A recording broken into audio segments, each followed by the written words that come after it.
வணக்கம். Moral of the story. ஒரு நீதி கதையை பேசுவோமே. நேரடியாக கதைக்குள்ள போலாம். ஒரு மன்னர் இருந்தாரு. அவருக்கு கல்யாணத்துக்கு இருந்த இளவரசி இருந்தாங்க. ஓகே. ஸோ மன்னர் என்ன யோசிச்சார்னா, நான் இது மாதிரி என்னுடைய மகளை பக்கத்து நாட்டுக்கெல்லாம் கட்டி கொடுக்க விரும்பல. ரெண்டாவது எனக்கு ஆண் வாரிசும் இல்லை. இந்த இளவரசியை யாரு கல்யாணம் பண்ணிக்கிறாங்கோ அவங்களுக்கே நான் ராஜ்யத்தையும் கொடுக்கலான்னு ஒரு எண்ணம் இருக்கு அப்படின்னு மந்திரி கிட்ட விஷயத்த சொல்றாரு. மந்திரியும் சரி ராஜா பண்ணிடலாம் அப்படின்றாங்க. ஓகே. ஆனா தகுந்த மாப்பிள்ளை நமக்கு வேணும். எனக்கு ஒரு நேர்மையான மாப்பிள்ளை நமக்கு வேணும் அப்படின்னு சொல்றாங்க.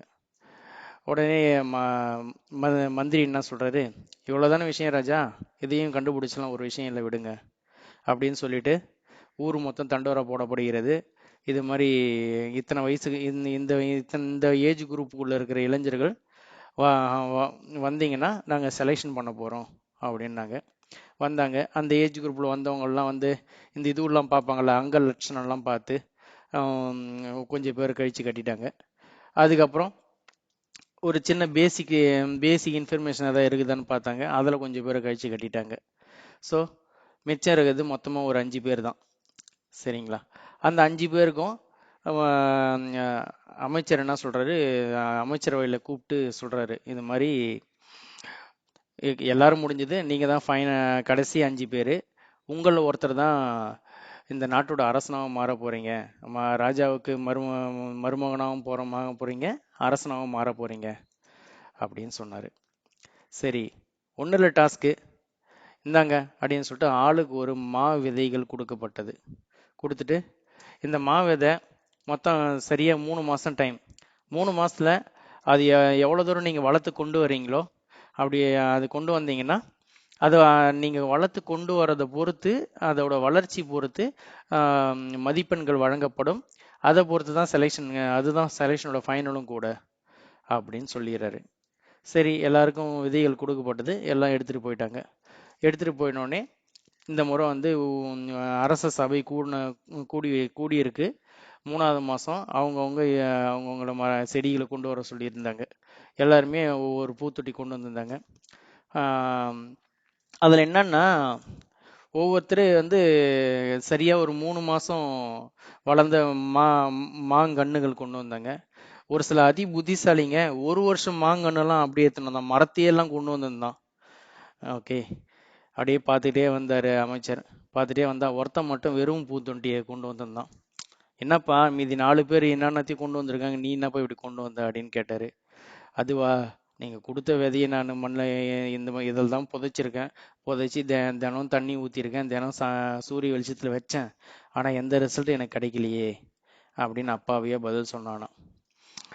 உடனே என்ன பண்ணாங்க, அமைச்சர் அறிவிச்சாரு, மகாராஜா இவன் தான் உங்களுக்கு ஏற்ற தகுந்த மாப்பிள்ளை அப்படின்ட்டு. சபையோர்கள் எல்லாருக்கும் ஆச்சரியம், ஊர் மக்களுங்க ஆச்சரியம், என்ன நடந்ததுன்னு ஆர்வமாக இருந்தாங்க. அப்போ அமைச்சர் சொன்னானா, நான் கொடுத்த விதைகள் எல்லாமே வறுத்த விதைகள்.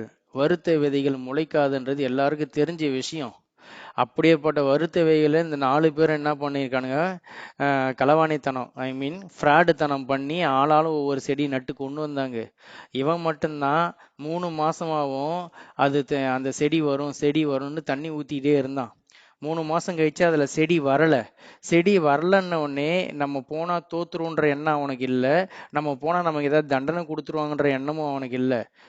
விஷயத்த சொல்லலாம் அப்படின்னு தைரியமாக வந்தான். நேர்மையாக இருக்கிறது மட்டும் பெருசு இல்லை, அதை எக்ஸ்போஸும் பண்ணணும். அவனுக்கு கொடுக்கப்பட்ட இது மாதிரி நான் ஊத்தனா எதுவும் வரலைன்னு உண்மையும் ஒத்துக்கிட்டான். அதை ஒத்துக்கணும். உங்களால் ஒரு விஷயத்த முடியலன்னா ஒத்துக்கணும். ஃப்ராடுத்தனமும் பண்ணக்கூடாது. இவங்ககிட்ட அந்த 2மே இருக்கு, நேர்மையும் இருக்குது.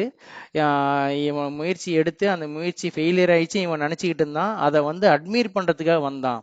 அதை சொல்லி என்னால் முடியல, என்னால் வளர்க்க முடியல அப்படின்னு சொல்றதுக்கு தான் வந்தான். ஆனால் இவன் தான் வெற்றியாளர்ன்றது அவனுக்கே தெரியாது அப்படின்னு எக்ஸ்பிளனேஷன் கொடுத்தாரு. இதுதாங்க மாரல். நமக்கு இப்போ இந்த சுச்சுவேஷன் நமக்கு தேவையான விஷயம் இதுதான்.